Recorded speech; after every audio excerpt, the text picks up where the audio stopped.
गुरुर्ब्रह्मा गुरुर्विष्णु गुरुर्देवो महेश्वरः गुरुः साक्षात् परब्रह्म तस्मै श्री गुरवे नमः। समस्तजनकल्याणे निरतं करुणामयं नमामि चिन्मयं देवं सद्गुरुं ब्रह्मविद्वरम्।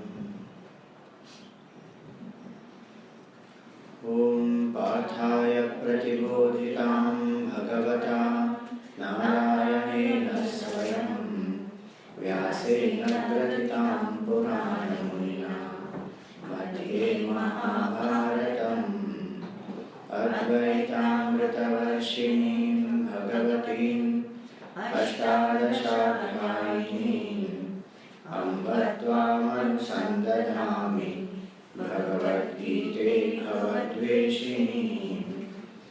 यं ब्रह्मा वरुणेन्द्ररुद्रमरुतः स्तुवन्ति दिव्यैस्तवैः वेदैः साङ्गपदक्रमोपनिषदैः गायन्ति यं साङ्गाः ध्यानावस्थिततद्गतेन मनसा पश्यन्ति यं योगिनः यस्यान्तं न विदुःसुरासुरगणाः।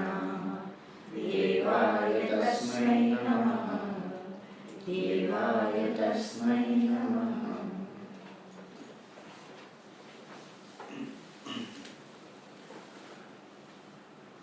Hari Om and welcome back to this Gita Power. We have done chapter number 8. We have done chapter 9 this time.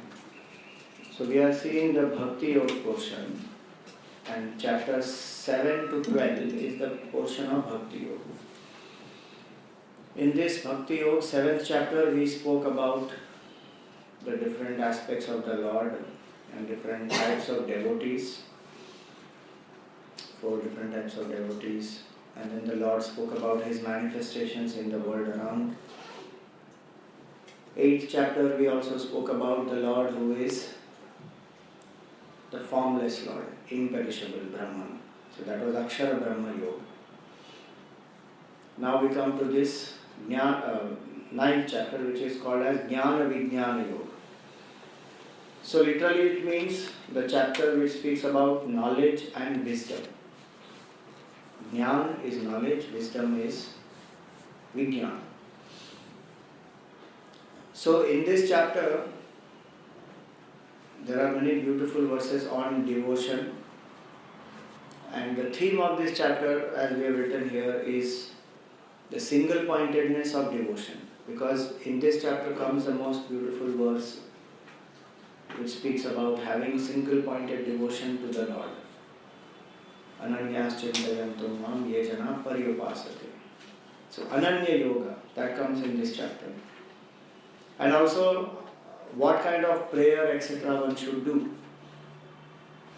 So many misconceptions that we have about prayer, about offerings to the Lord, all that gets very clear in this beautiful chapter.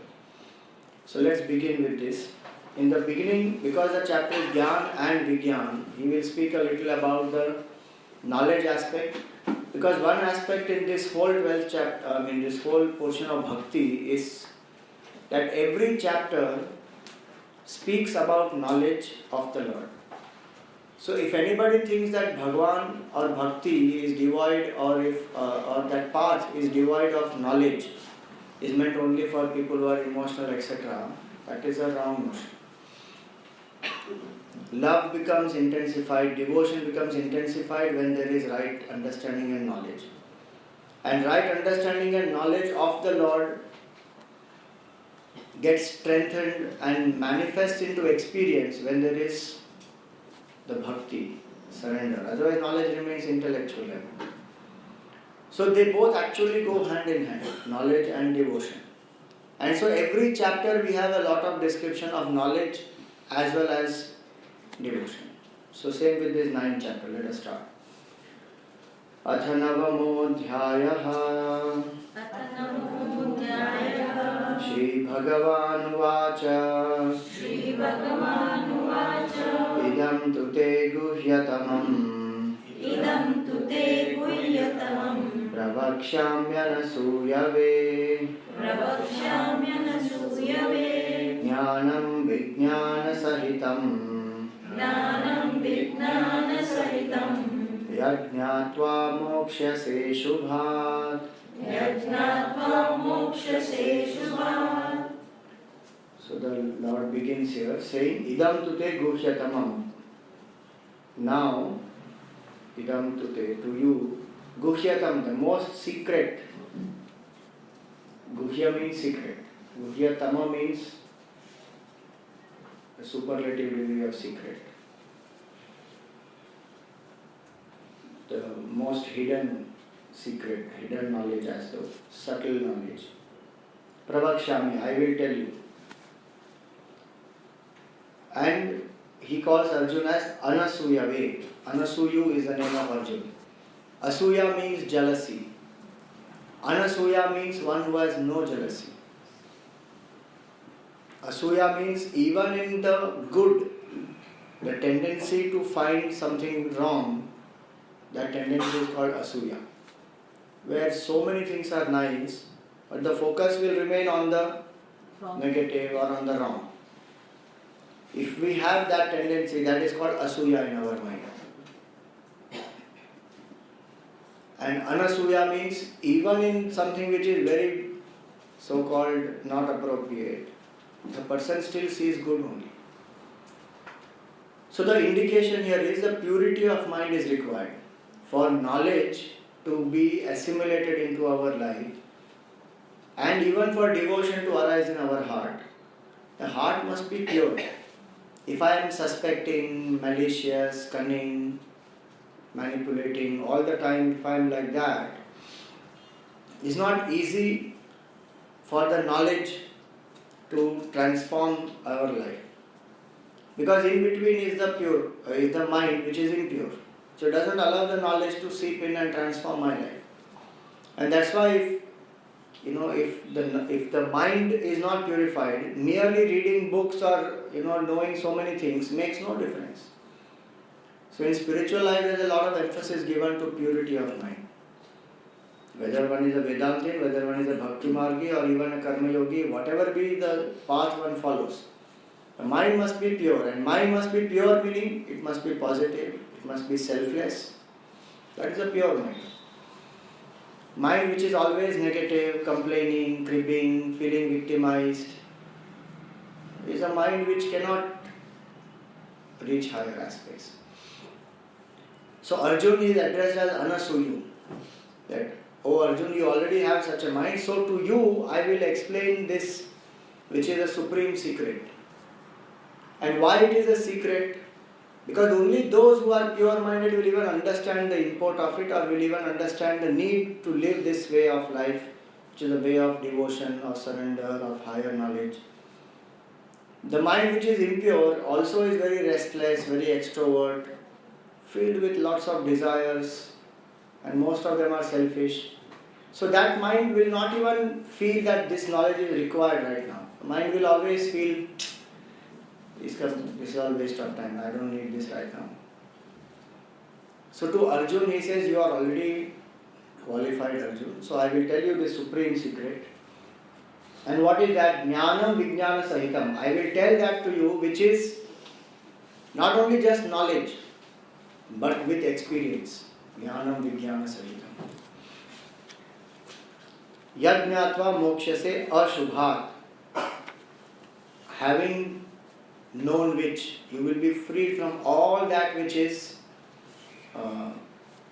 ashubha, inauspicious, negative, harmful. So actually this chapter is called Rajavidya Rajaguhya Yoga. I made a mistake. Because this Jnana Vijnana is here. Jnana Vijnana is the 7th chapter. This chapter is called Rajavidya, royal knowledge, and Rajaguhyam, a royal secret. Why it is said like that I will come to the next verse that explains that. So in this verse he says, with the knowledge, experiential proof I will tell you. This is one beauty of Vedanta and one beauty of Bhakti. Many times we say Vedanta is very intellectual, it must come, tell us something more practical. Vedanta is having both, the theory and the practical, Jnanam and Vijnanam. So our Gurudev used to give a very nice meaning to this. So he would say that knowledge, when that goes through a pure mind, that transforms into wisdom, which is called Vijnana. And this Vijnana is that which is the experience of a person. So, suppose I say I have the knowledge that I must eat the right food. When I actually start eating the sattvic type of food, then the experience that I have, that experience makes that Gyan into Vijnana. That yes, this is how the sattvic food helps the mind to become quiet, the body is more healthy, immunity is more stronger. So many benefits are there which one experiences. So then that information which was just the knowledge now has become my experience. So it has become Vijnana, backed by conviction, backed by experiential conviction. So in that same way here in Bhakti, what is the Gyan? That the Lord is. That is called Gyan. And Vijnana is that the Lord is me. That is called Vijnana. So that's what Gurudev used to tell us. To know that the Lord is called Jnanam. So many people read, they study, they understand, they come to have an intellectual clarity. Yes, there is a God. But after that what? Those methods which help us to surrender our individuality to that totality, and as a result of that surrender, the experience of that person is that my true nature is I am one with that Lord. This equipment is only temporary. I have to realize this fact that I am truly infinite. This body is just a tool, and the best tool to realize that.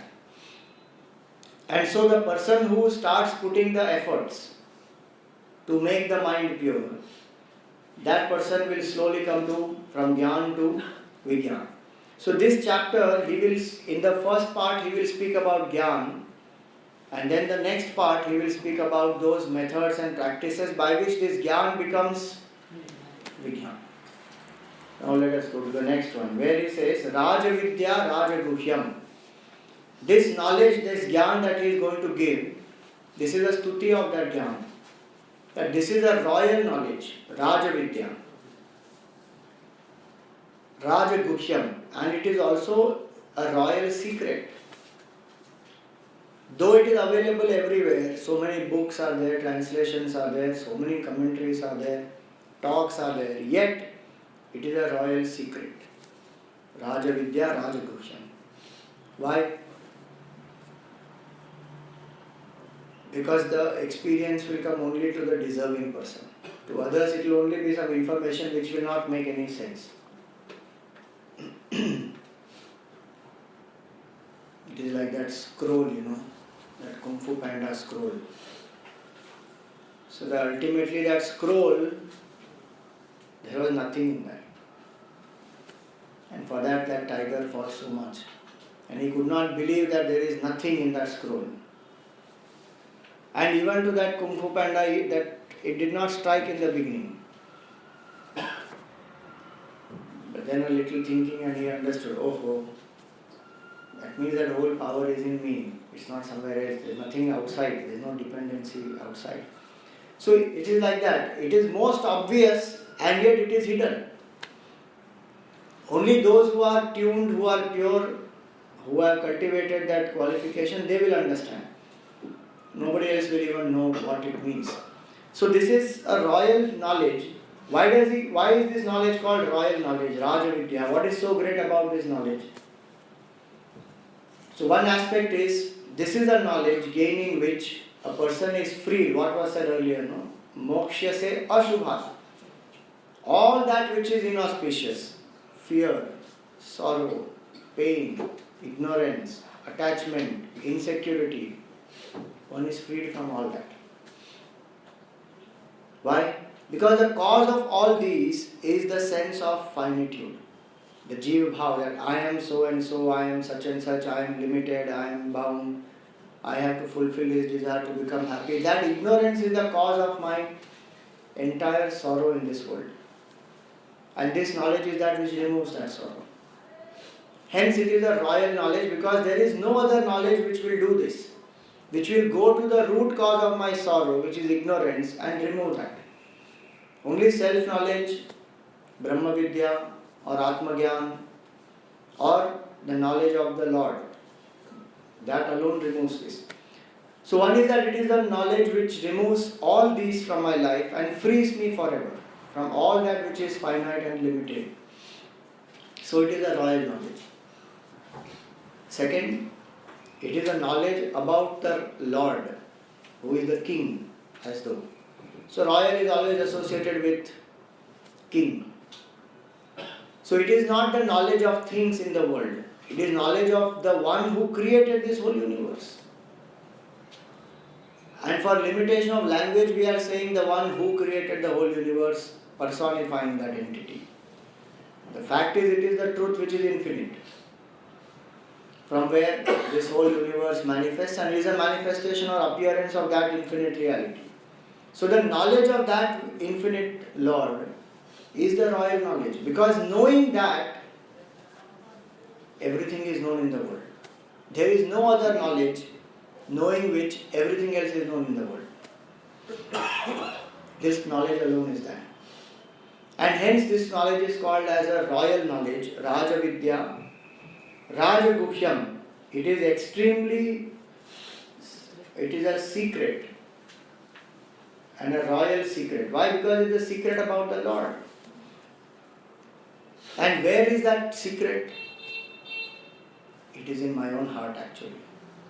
That Lord is in my own heart, but covered by layers and layers of desires, attachments, ignorance.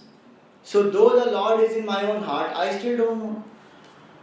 And so the knowledge is that which, as though, in some places if you see that they depict it, the treasure which will be kept, it will be kept in some chambers and locked under so many doors and grills and whatnot. It is like that. The treasure, the Lord is in my own heart, and I don't know that. So this knowledge is that which is as though a key to open up all those. So Raja Vidya, Raja Guhyam. And this is not a secret which is like, there are lots of secrets in the world. And the moment we say secret, people are very curious. And we are more curious to know secrets about other people. And the best part of the secret is everybody who knows the secret is dying to tell that to other person. So the secret you can't retain within. So the person will tell the opposite person, say, I'll tell you a secret. Don't tell anybody. I'm told, this such and such person, this is the fraud that person did. And this is the money that person spent it. Or something, some secret. And slowly that will pass on to everybody. That is called a secret. And if you tell that person, if you want to irritate somebody, you tell them, I know a secret. But I won't tell you. That person will go on and on and on. You keep, you're not ready for it yet. It's okay. I won't tell you now. That person gets very irritated.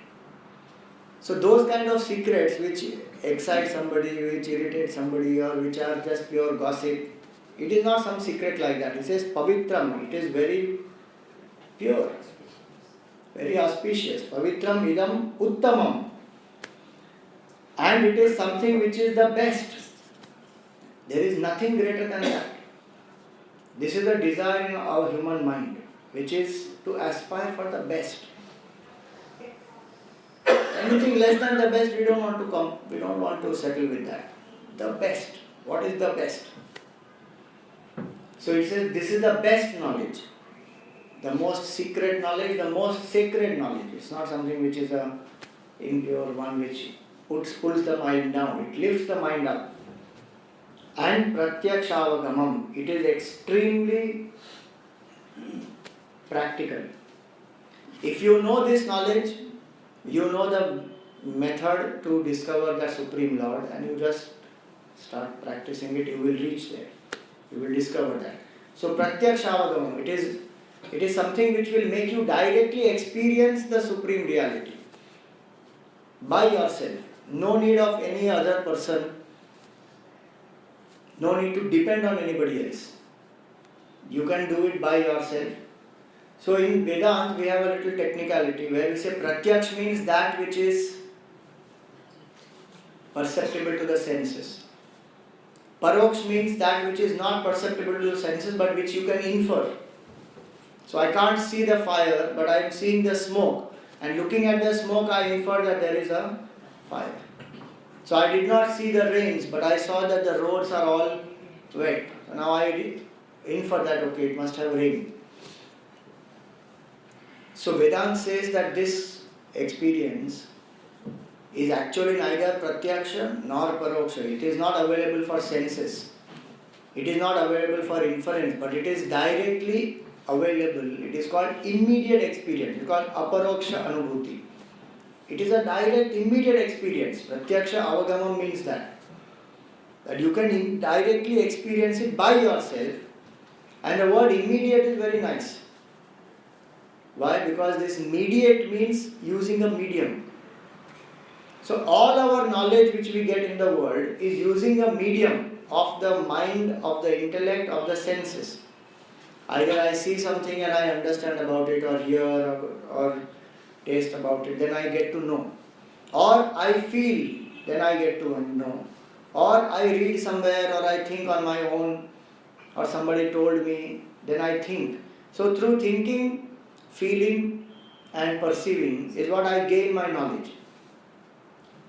And that is heavily dependent on intellect, mind and the senses. And all the three by themselves are conditioned. So eyes cannot see beyond a certain range. Ears cannot hear beyond a certain range. So whatever I am experiencing is already conditioned by the medium. Bhagavan says here that this experience of that which is the infinite or the Lord is beyond all mediums. God is not something who can be seen physically.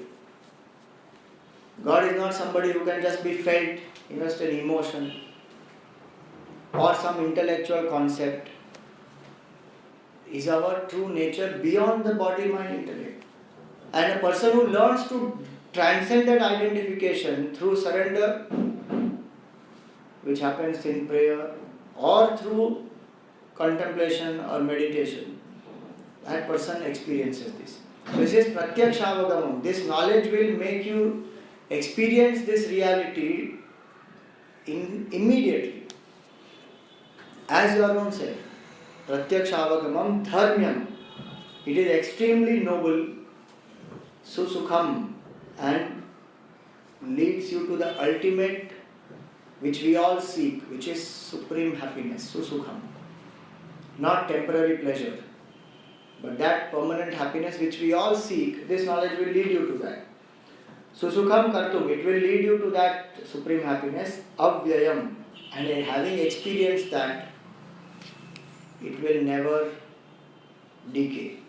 The experience in the world is such that any temporary experience that we have, after some time the law of diminishing returns starts. So the first donut that I eat, very great excitement. Second one, lesser. Third one, much lesser. By the time 8th and 10th one, fed up. So that excitement, that pleasure level keeps going down. That is called avyayam. It keeps diminishing. That's called vyayam, sorry. Avyayam means experience of that happiness which will never decay. Just imagine, before we came to Vedanta, did we even know that there is a state like this which is possible, where a person can experience that happiness which will never reduce? All the happiness in the world is finite, which will keep on reducing. Not only does it reduce, it makes me dependent, so it leaves a craving. So it ultimately leads to sorrow. So that very happiness itself is the cause of my sorrow. So one saint said like that. He said, pleasure and pain They don't come, they are not one after the other. They are inherent in each other. In the pleasure, the pain is already inherent. Why? Because the law of diminishing return is starting. It's already started. And in the pain, pleasure is already inherent. Why? Because many people derive pleasure out of pain. Bichara. Sympathy they will get. So both they are inherent in each other. That's the way the world is, duality is. Because both can't live without each other. Heat and cold, pleasure and pain, success and failure, they are inherent in each other. And so this is the happiness gaining which there is nothing more to be gained. You see, in the world, any gain which we want to do, whatever I gain in the world, there will always be something more to gain. That's why the question of a student of Vedanta is there something gaining which there is nothing to be gained? Meaning I experience complete fulfillment. Many people ask that question also. What will happen after that? That very fact that I am asking that question, what after that, itself shows that how much I am conditioned to keep thinking what next, what next, what next. And the state of fulfillment is that having gained which is nothing more. At the maximum what one can say, the person starts operating out of fulfillment or out of happiness and not for happiness. Not that the person will become a vegetable existence, but the person has fulfilled. So that whole question actually disappears. What next? What after realization? Nothing after realization. Realization is the ultimate. Nothing more beyond that. So now having given this introduction, now he goes on to explain. This is what we just saw. And why is this knowledge called royal knowledge? Because it is the knowledge of all knowledges which frees us from all ignorance, sorrow, fear, etc. It is the knowledge of how to rule, meaning as a king, because it is knowledge of the king. As a king, how should a person rule the world and yet not be attached to the world? So we all are living in the world. We have our own small areas of influence. How to do our duties in all of these without being attached is only possible when I hold on to something which is a source of detachment in me. If I have devotion, if I have detachment, then I can do that. So this is the knowledge of that reality in me, holding on to which I live in the world, but not affected by the world. And the knowledge of that Lord, of that King who is in my own heart. Now this fourth and the fifth verse, they talk about the nature of this Lord from three different standpoints. See, in Vedanta, standpoints are very important.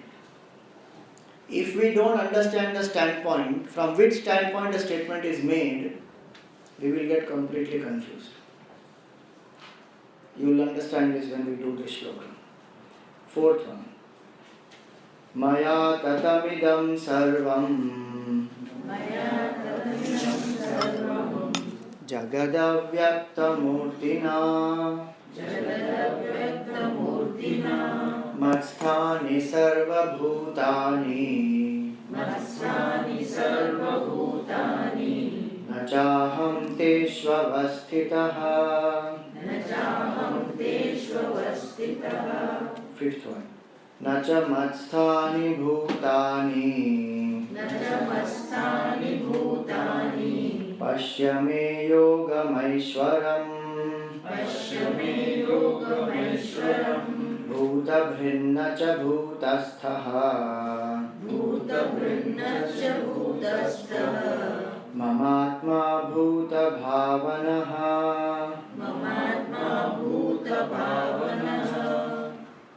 So now the literal meaning is Maya tatamidam sarvam jagat avyakta murtina. This whole world is pervaded by me in my unmanifest form. This is statement number one. So the Lord pervades the entire universe in His unmanifest form.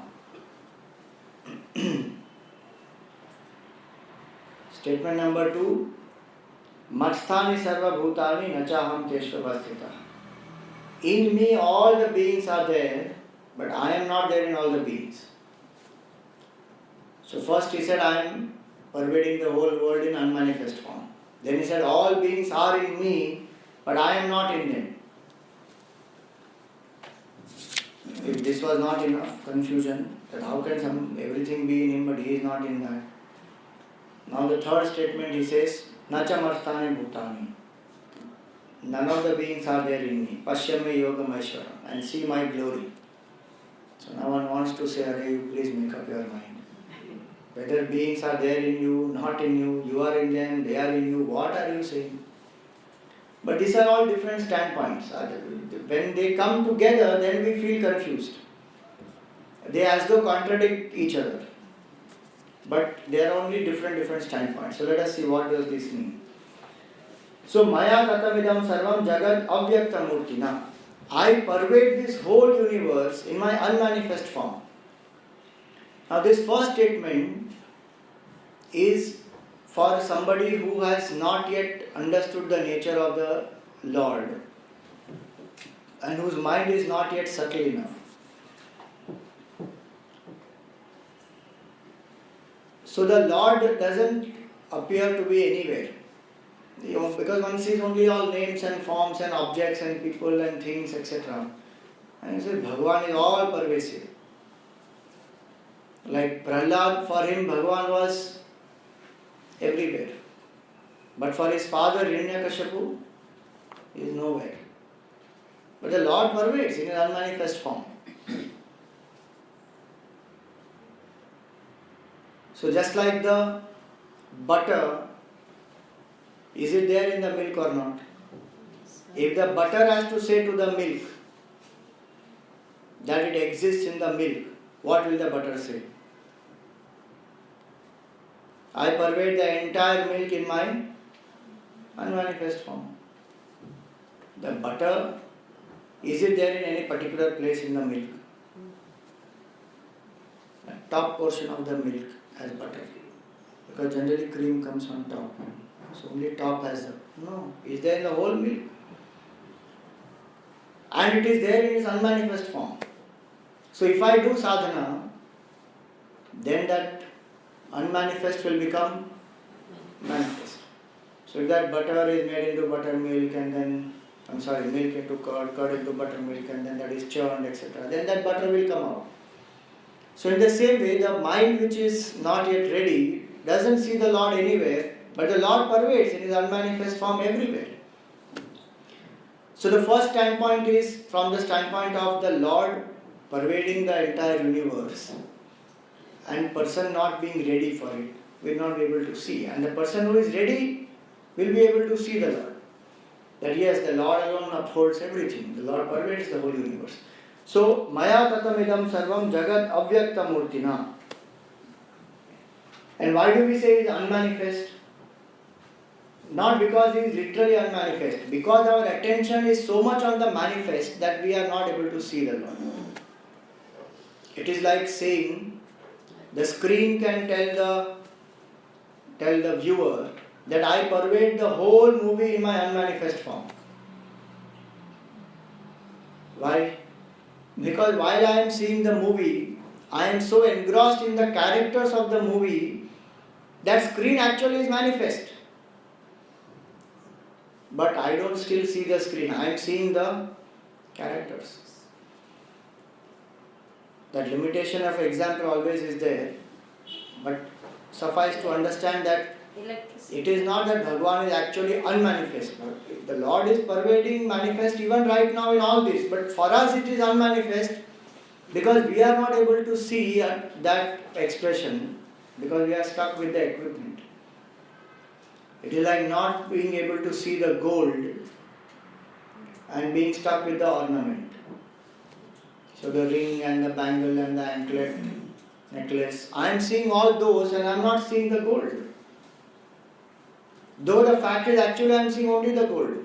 In the same way, though the Lord is all this, but I don't see the Lord all from my standpoint. So the first statement is from my standpoint, where I am not able to see the Lord, But that doesn't mean the Lord is not there. He is there in unmanifest form. Like I can't see the butter, I can't see the screen, I can't see the gold.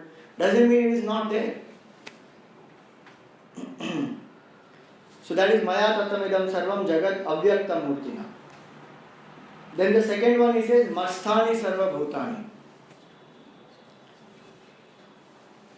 A person who starts understanding slowly will know that all these beings are actually supported by Bhagavan only. So all the scenes of the movie are supported by the screen.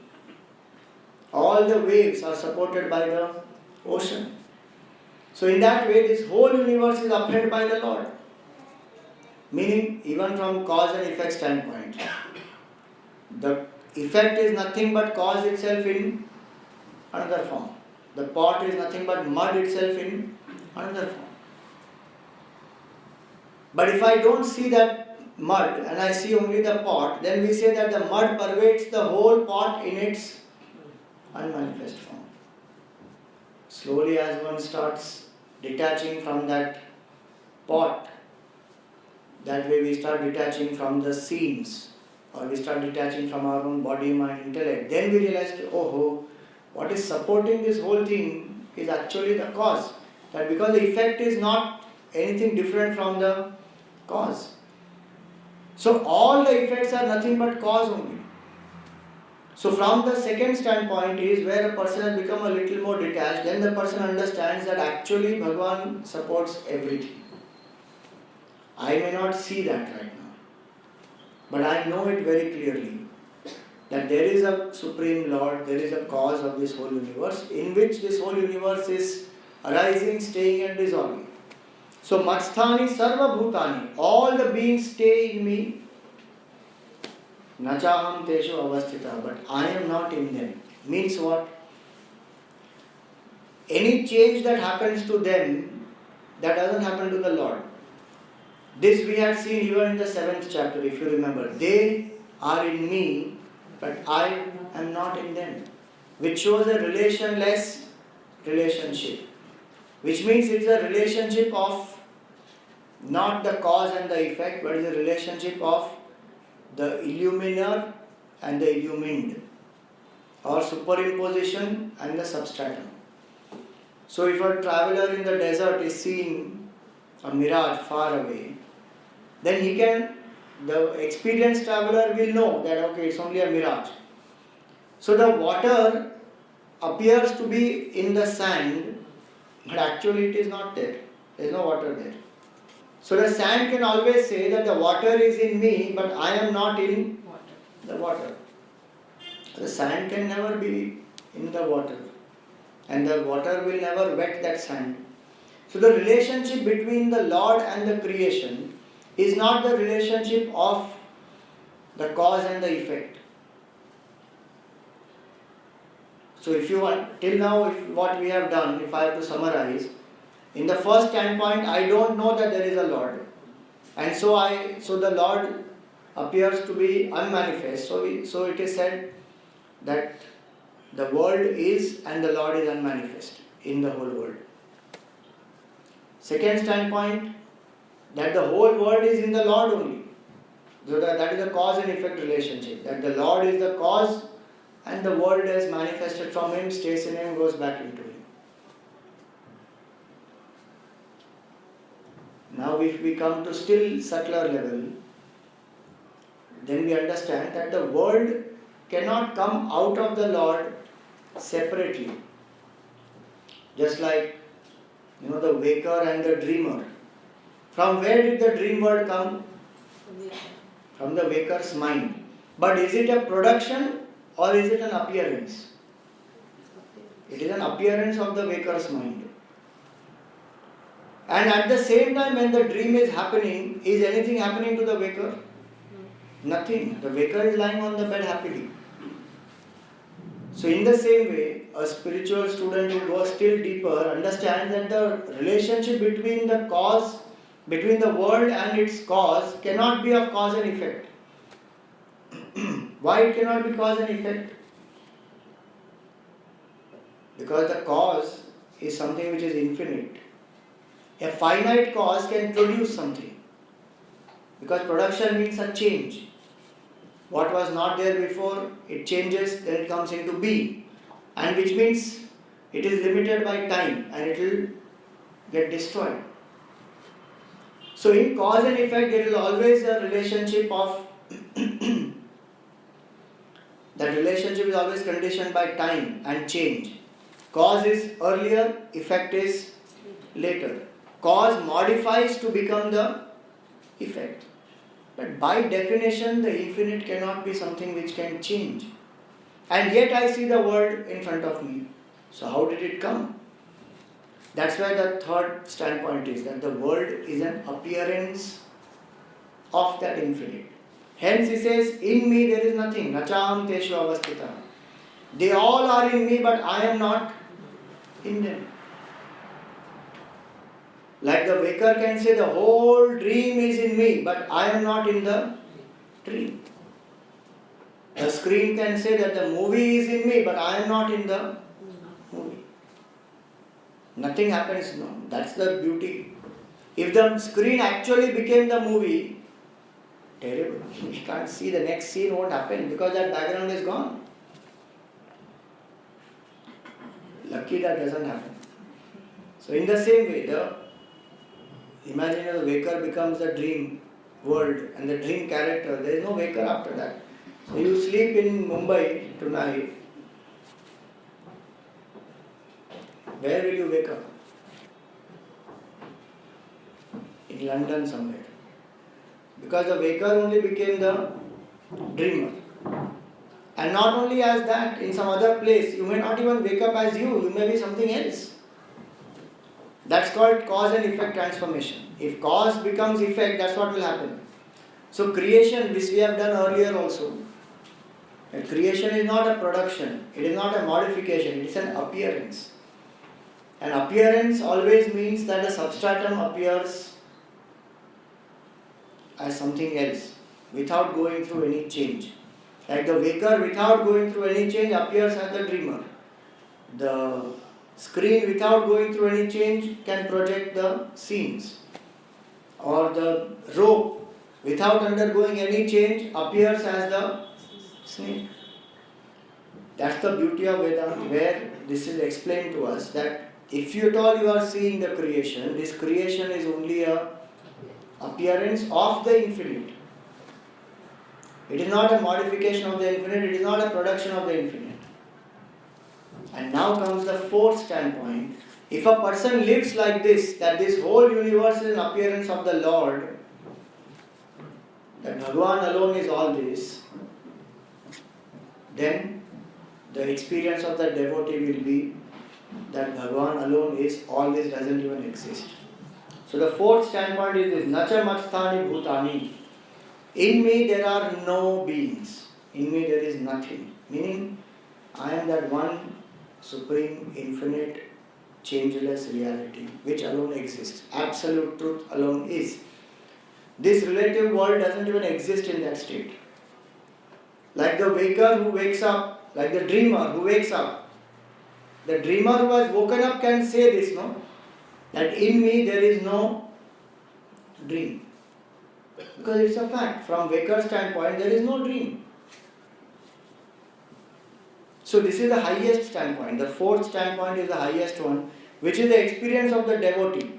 That Bhagavan alone is and there is nobody else apart from the Lord. In the beginning, the devotee, there was a seeker, or let us say there was a non-believer and God was not there. Then, as one started seeking and thinking, then a seeker was born. Seeker is there who understood that God exists but is unmanifest in this whole world. Then slowly that seeker becomes little more deeper in understanding.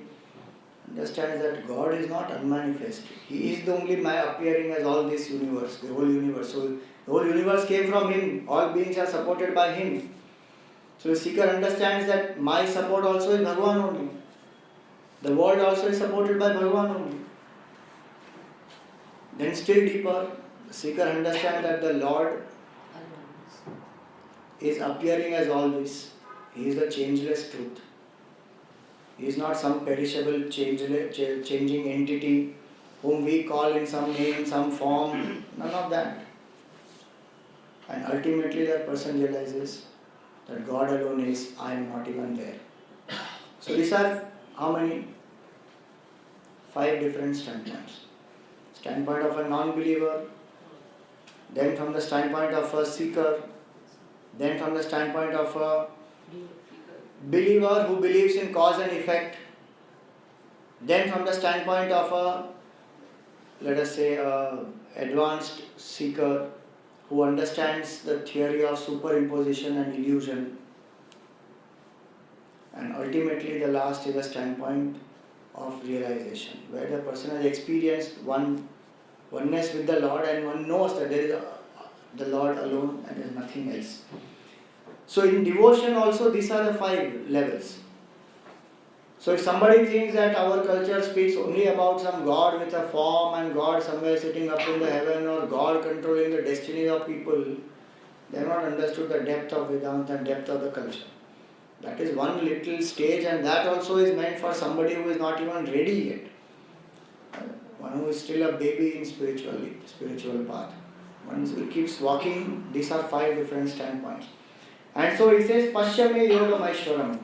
A person who experiences that oneness, he says, the Lord here says that one who comes to that realization that from absolute standpoint there is only one truth, there is nothing else, will see the whole world as his own glory. Namdev, such a great devotee of the Lord, he had both Saguna Darshan of the Lord and Nirguna Darshan also. So Vitthal, he used to play with Vitthal. And then Vitthal only made him realize the infinite reality, the non-dual self. So after that realization, etc., so one instance happened where when he was sitting and he was having some food, roti and some vegetable, he is having some food. One dog comes and takes away this roti and runs.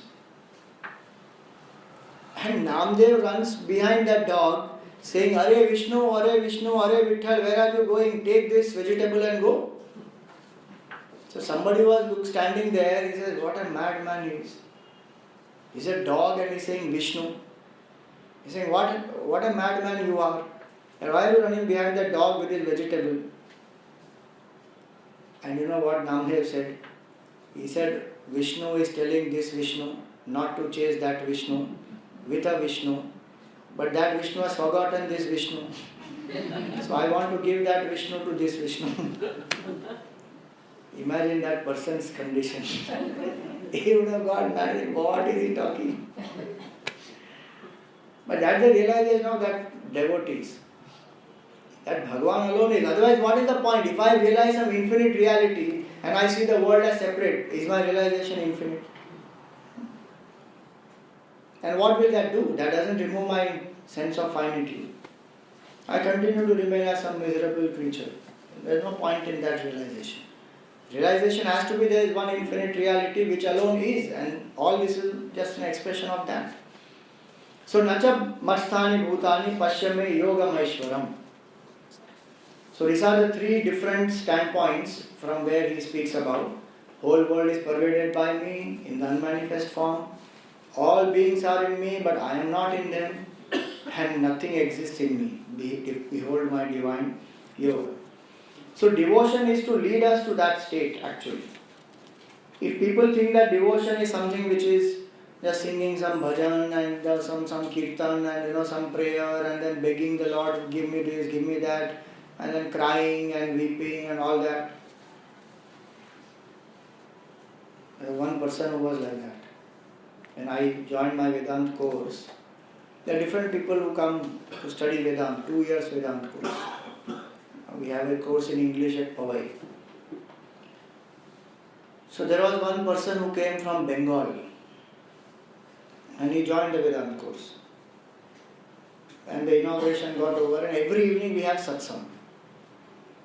And that evening satsang, there is Aarti gets over and then there is satsang. So we sing some stotrams and then we sing some bhajans for a few more minutes. and last half an hour will be some talk.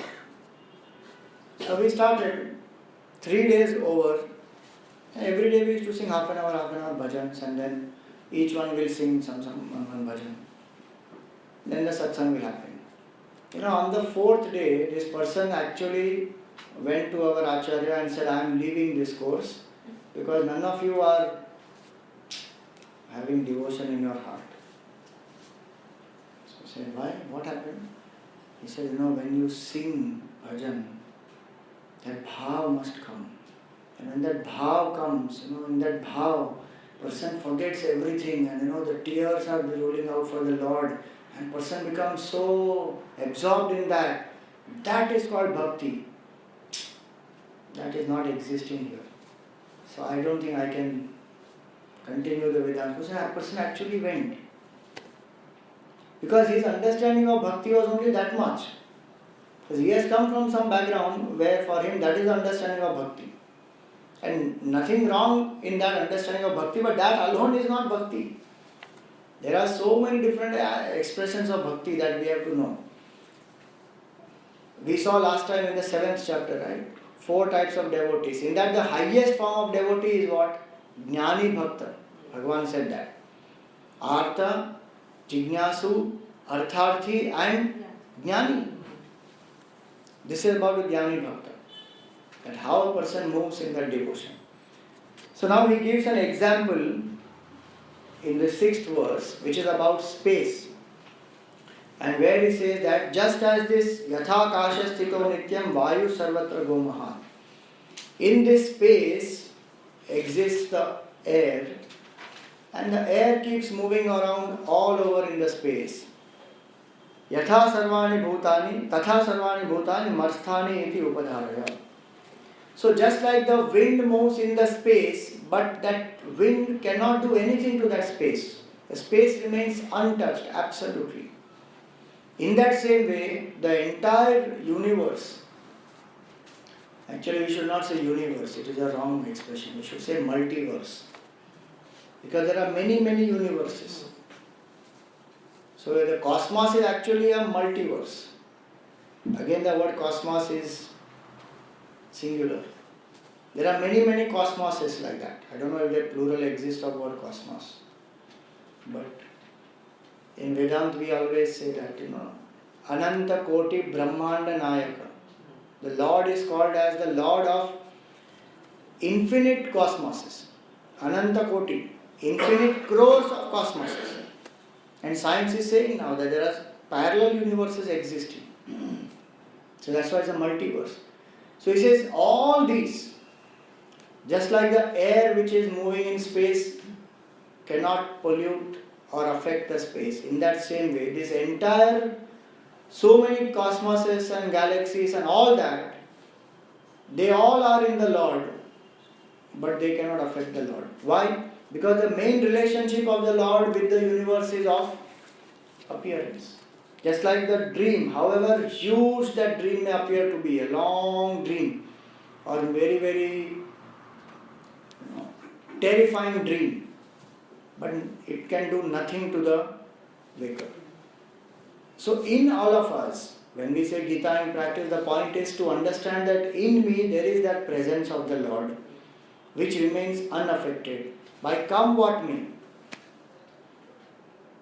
And I am getting unnecessarily victimized by some few thoughts, not even my thoughts, thought of somebody else. What that person is thinking about me is affecting me so much. This person is thinking like this about me, saying like this about me. Can I center myself in that reality or the Lord in my heart? Who is there? Who is a presence which is infinite, in whom the whole universe stays, and that doesn't affect it even a bit. Through meditation, through prayer, through surrender, my point is to connect to that reality within me.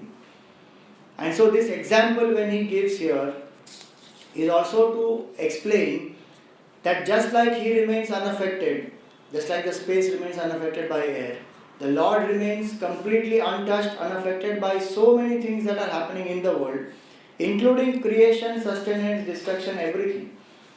So he says that the creation is done by Prakriti, which derives its power from the Lord.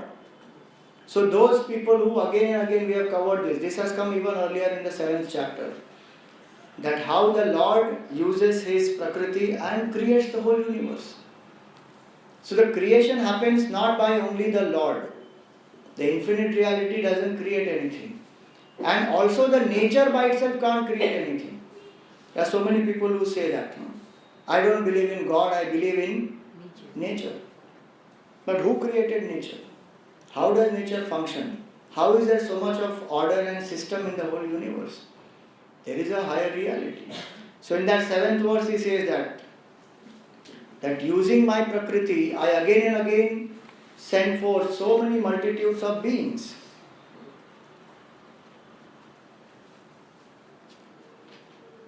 Sarvabhutani kaunteya prakritim yanti mamikam kalpakshaye punasthani kalpadav visrujamyaham. All the beings, all the multitudes of universes which are there, they all come forth from the Prakriti. They stay according to their karma. They again dissolve. Again they are born. And the cycle of creation, sustenance and destruction keeps going on. He has put a system in place. That system is called Prakriti. And he remains quiet. But the system cannot function without the Lord. So the very fact that nature is able to, what we can say, is able to function is a proof of the existence of an infinite truth which is empowering that nature. And so in this 7th and the 8th verse, etc., he speaks about these. And he says that not knowing this nature of mine, people think that I am only just some ordinary, this particular form that I have taken. Because he was there in the form of Sri Krishna. So in the 10th verse he says that avajananti mam mudhaha prakritim tanumashritam. He says that people don't see me, that I am actually the Lord of the universe. Just because I am in the form of this Krishna in front of you, he says people think that I am just this form. Why? Because the buddhi is still very attached, very impure. So they are not able to see this fact. So for today we will stop here and continue tomorrow. Some of you are new. You may have got little, maybe you are not able to connect to certain aspects. Some background earlier is required for all this. You continue this path, slowly things become clear. Om Purnamada Purnamidam Purnat Purnamudachyate Purnasya Purnamadaya Purnameva Vashishyate. Shanti Shanti Shanti. Hari Om Shri Gurubhyo Namaha. Hari Om. Tomorrow and day after will be more simpler. The Gyan part is little subtle.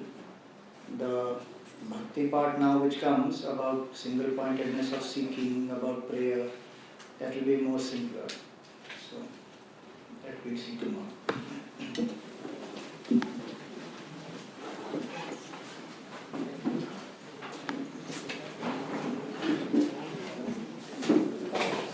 Hari Om, just one more announcement.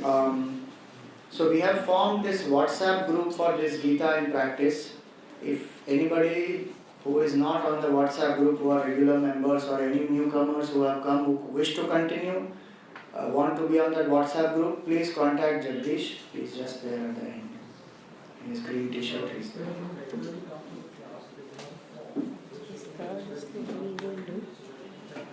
No, I don't do shlok wise, no, in this. We go generally just twice.